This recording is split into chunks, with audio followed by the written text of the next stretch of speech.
baru untuk memberikan penghargaan kepada Presiden Prabowo Subianto mengingatkan menterinya untuk bekerja baik dan menjaga integritas. Prabowo mengultimatum akan mereshuffle menteri jika sudah 3 kali menerima peringatan. Pernyataan ini disampaikan Prabowo jelang 1 tahun pemerintahannya saat berpidato di sidang Senat Pengukuhan Mahasiswa di Universitas Kebangsaan Republik Indonesia. Boleh tanya menteri-menteri dan anak buah saya, kadang-kadang mereka minta, kami punya anggaran ini Pak, berapa kau butuh? Saya butuh 5T, saya kasih 10. Bayangkan kapan ada presiden kayak begitu itu. Karena anak buah saya hebat-hebat. Ya. Kalau ada 1-2 nakal, saya peringati. Ya kan? 1 kali peringatan masih nakal, masih nggak mau dengar, 2 kali peringatan, 3 kali apa boleh buat? Reshuffle, harus diganti.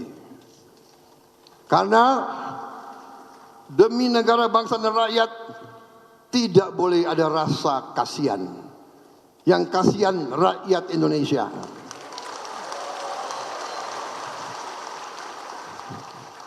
Saya nggak apa-apa dibenci, asal rakyat saya tidak benci saya. Kalau saya dibenci oleh maling-maling, koruptor, manipulator, penipu-penipu yang serakah, nggak apa-apa, nggak ada urusan. Saya dikasih peringatan, Pak, hati-hati loh Pak, mereka uangnya banyak, mereka bisa bayar demo, nggak ada urusan. Yang penting rakyat Indonesia mendukung saya tidak ragu-ragu. Merespon pernyataan Presiden Prabowo, Menteri SDM Bahlil Lahadalia mengaku tidak tahu siapa sosok menteri yang ditegur Presiden hingga ancaman reshuffle. Saya belum tahu itu. Itu yang tahu itu hanya Bapak Presiden. Ya, kita sesama biskota jangan saling mendahului. Ya. Tapi Pak Bahlil pernah ditegur Pak? Tegur apa? Sama Presiden Pak terkait kebijakan atau apa? Ya saya setiap dipanggil pasti ditegur. Ditegur sapa, ditegur sayang, ditegur perintah, ya kan tegur kan semuanya kan. Dan Bapak Presiden kan orangnya sangat terbuka, jadi pasti mungkin kamu juga kalau tiap hari ikut rapat pasti ditegur, ya. Berarti bukan Bapak yang ditegur, Pak? Saya nggak tahu ya, yang dimaksudkan seperti apa, ya. Analis komunikasi politik Universitas Pajajaran Kunto Adiwibowo bilang, pernyataan Prabowo bukanlah sinyal spesial, melainkan hanya teguran biasa dan menunjukkan komitmen Prabowo dalam pemerintahan.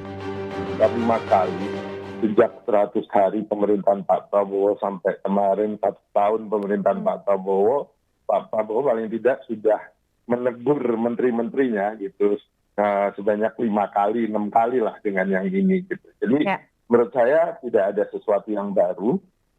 Ini hanyalah bentuk komitmen ya. Kalau saya menilainya ini komitmen Pak Prabowo untuk kemudian membuat anak buahnya kerja dengan baik kan gitu. Apalagi di akhir pidato dia juga menyinggung soal korupsi, penipu, manipulator dan segala macam. Menurut saya itu juga menunjuk bahwa ini sebenarnya bukan masalah kinerja biasa, tapi masalah yang penting soal korupsi dan lain-lain. Prabowo Subianto tercatat sudah 4 kali melakukan reshuffle kabinet, diantaranya pada 19 Februari 2025, 8 September 2025, dan 17 September 2025. Reshuffle kabinet terakhir Presiden Prabowo menambah 2 wakil Mendagri. Selain sentilan Prabowo kepada menterinya, isu perombakan kabinet kembali mencuat usai Menteri Pertahanan Syafri Samsudin bertemu dengan Ketua Umum Partai Nasdem Surya Paloh dan pimpinan PKS. Baik Nasdem dan PKS tidak punya kader partai yang ada di kabinet. Tim Liputan Kompas TV.